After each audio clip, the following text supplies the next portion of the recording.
กินยา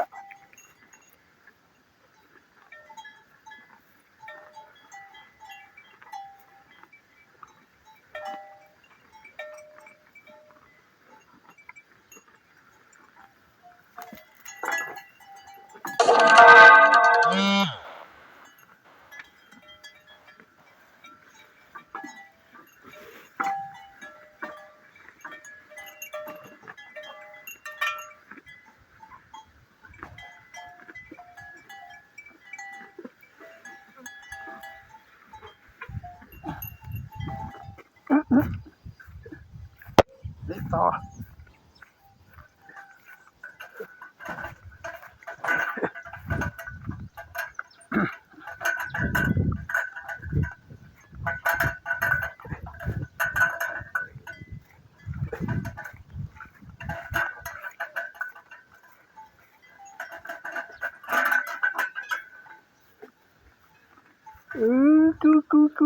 กูจะออกมาใบจะเลย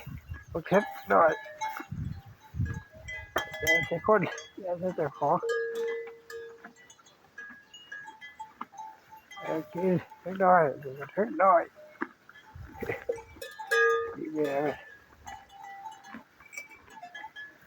เยอะรู้เลยจอยครับตัวก็ได้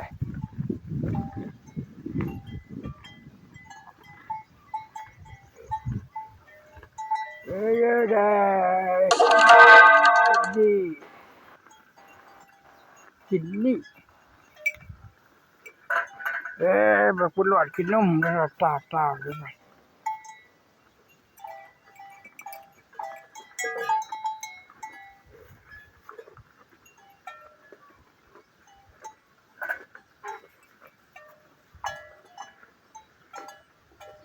เอาไปรูปแบบกับเจ้าอยู่คุณหลอด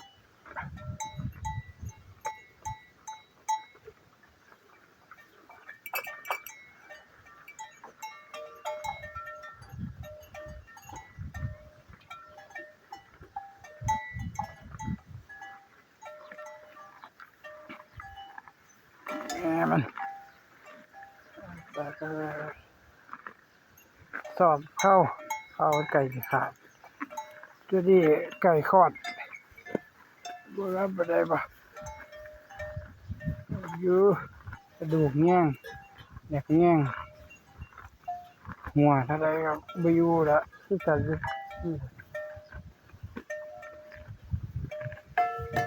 ว่าถ้าได้กระมุน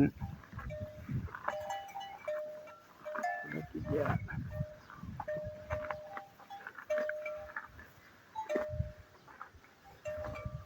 กัว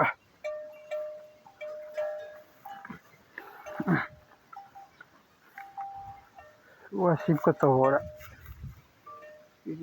10 กว่าตัวรวมเบิดกะ11 ตัว12 ตัวรวมเบิด13 ตัว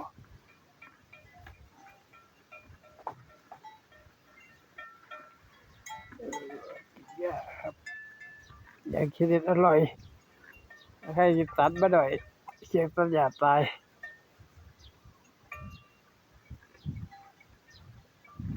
อยากหาเงินใช้ดอกไปสอง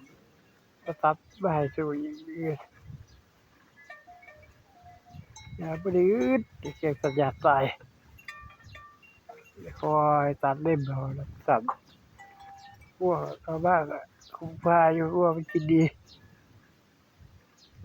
แต่ใครให้กำลังใจกันด้วยนะครับ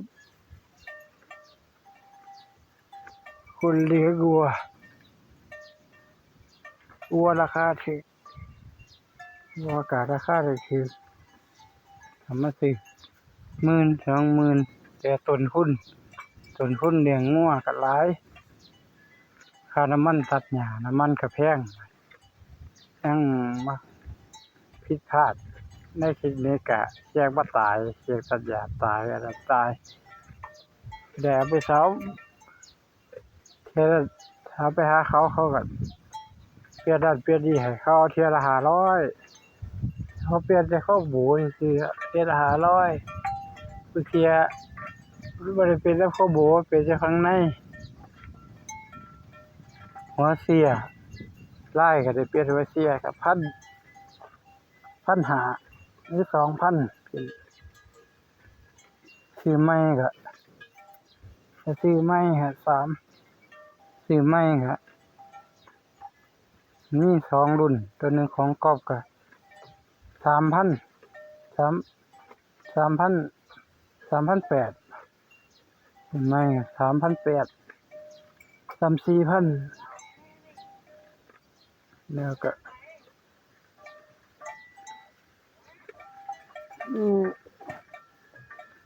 ถ้าซื้อรุ่นดีรุ่นของแท้ราคา10,000 กว่าบาทของแท้10,000อย่างดี10,000 10,000 กว่าบาทเลี้ยงงัวก็มีแต่ว่าบ่มีต้นทุนก็มี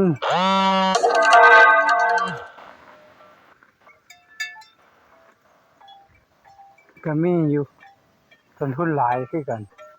บ่มีที่ก็คิดอยากเลี้ยงงัวก็มาเฮ็ดคอกอีกมาเฮ็ดคอกนี่ก็เบิด4-50,000จะจ้างสร้างมาเฮ็ดคอกแล้วก็ไปซื้องัวอีก